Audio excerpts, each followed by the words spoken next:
Hi, here today to talk about drum setup, okay? From snare drum playing in practice to drum set playing in practice.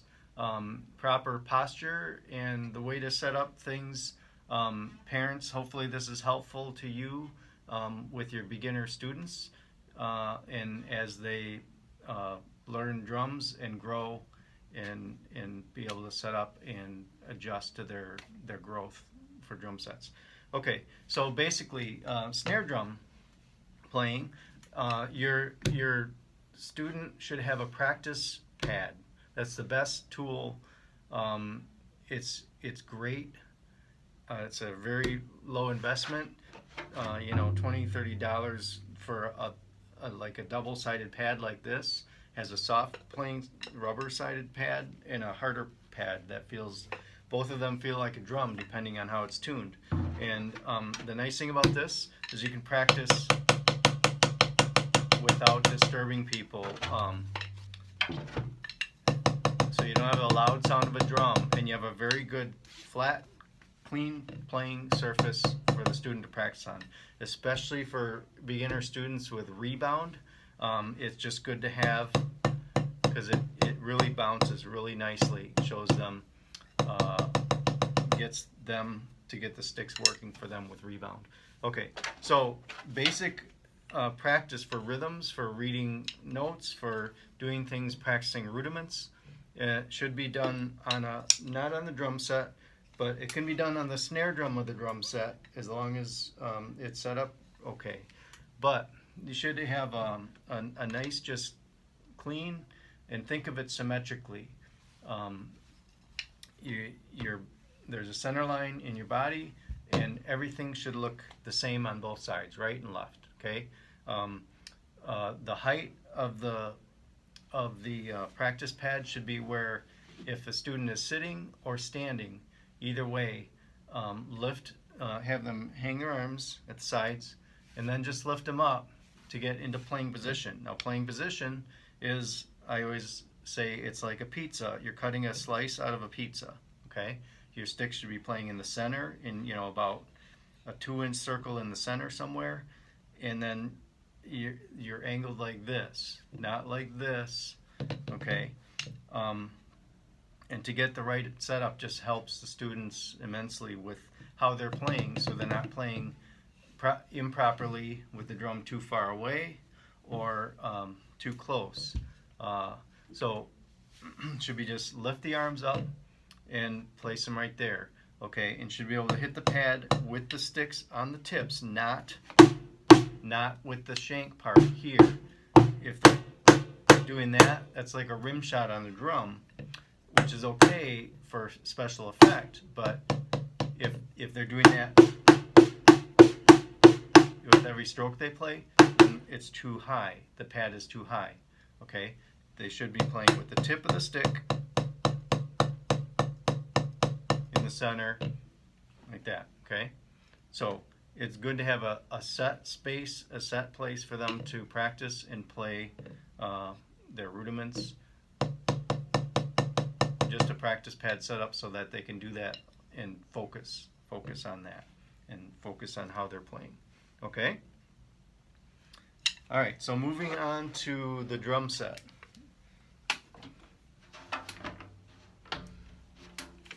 Okay, I'm going to show this, and hopefully you'll be able to see.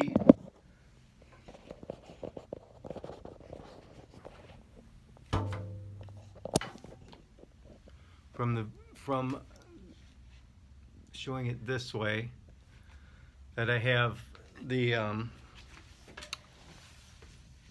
sitting on the stool right directly in front of me, in a straight line with my leg is the bass drum. Okay, so sit down on the stool, the bass drum should be right there and placed so that I can, I don't know if you can see that, but play on the drum pedal without my leg being too far bent forward or too far away. Okay, so be able to comfortably place it on the pedal.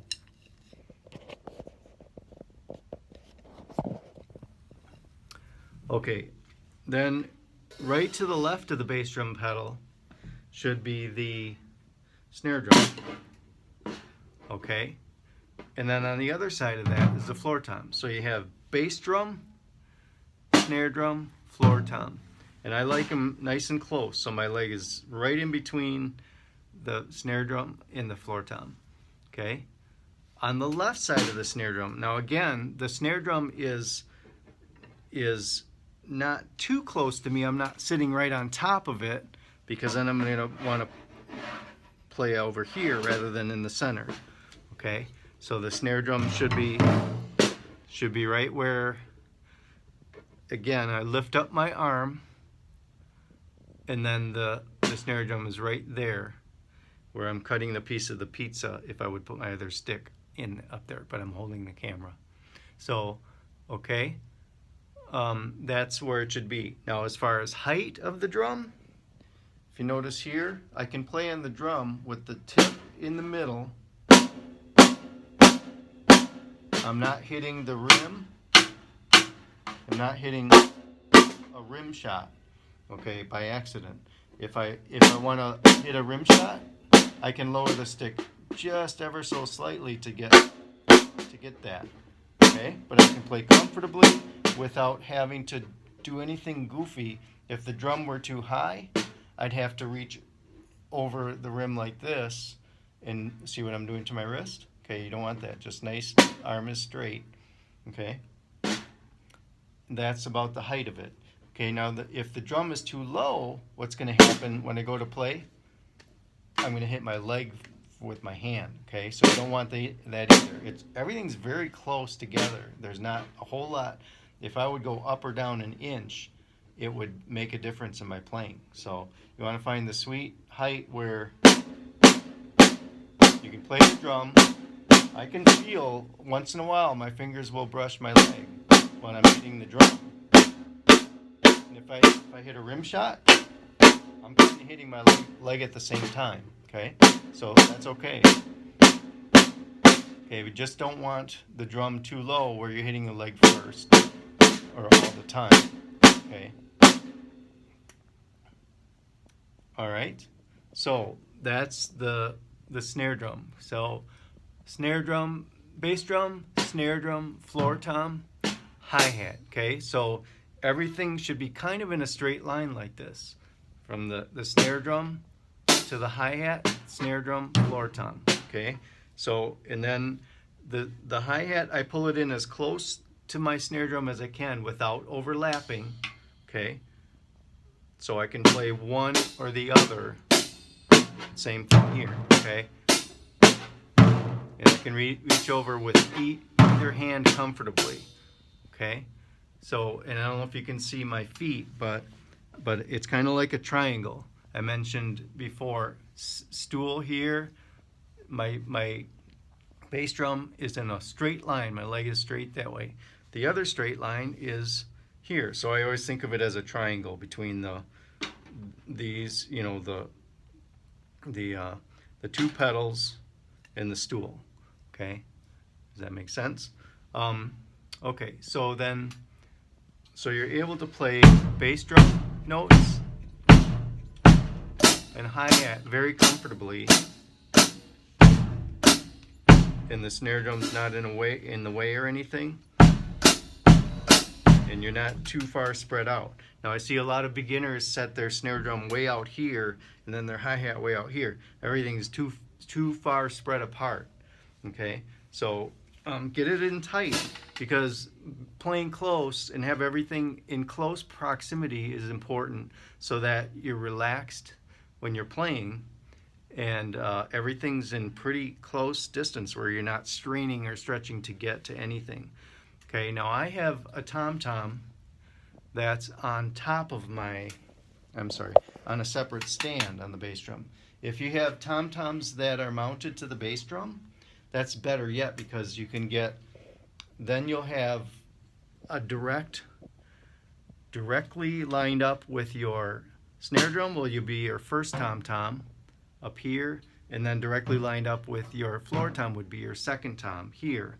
Okay, so now in this case, I have a snare drum, a tom-tom and a floor tom. Now this tom-tom is as close as it can get to the bass drum because it's on a separate stand, okay? But if you have tom-toms that are connected to the bass drum, make them as close as you can to the snare drum and floor tom, and as low as you can, just so that they maybe don't touch the top of the bass drum on the rim. Okay, so that they're easy to be played. If they're too high or too far away, the student has to reach way out or way up to get to them. Now, in this case, this is as close as I can get this drum to the snare drum and the bass drum, this tom-tom, and as low as I can go because it'll hit the bass drum if I go any lower. It is actually kind of almost hitting the bass drum right there, the stand.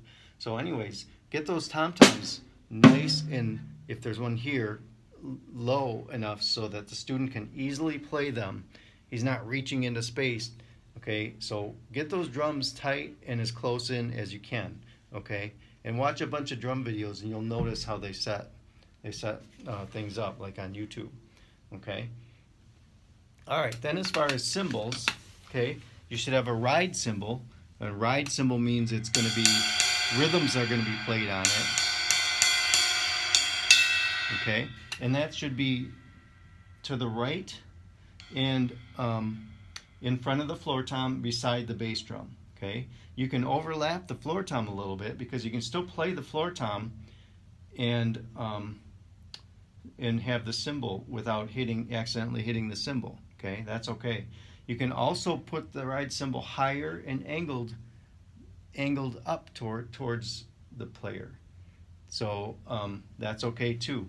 It's kind of personal preference. I like mine low so that I can hit it comfortably and easily and get around the drum set in one level, not having to go up or anything. Okay. Now the crash cymbal over here is a little different because because of this tom-tom, the crash cymbal has to be a little higher to be able to reach it and play it comfortably with both hands. And also, when I play the crash cymbal here, I don't want to hit my hi-hat, my hand on the hi-hat here. So it's kind of right where I can get to it on this side, okay? And other drums and other cymbals can be placed around and added to this setup. And as long as you're not messing with or intruding on the space to be able to play on these drums and cymbals, these instruments, you should be fine, okay? I hope this helps out with being able to set up your students' drums, and we'll talk to you later. Thanks.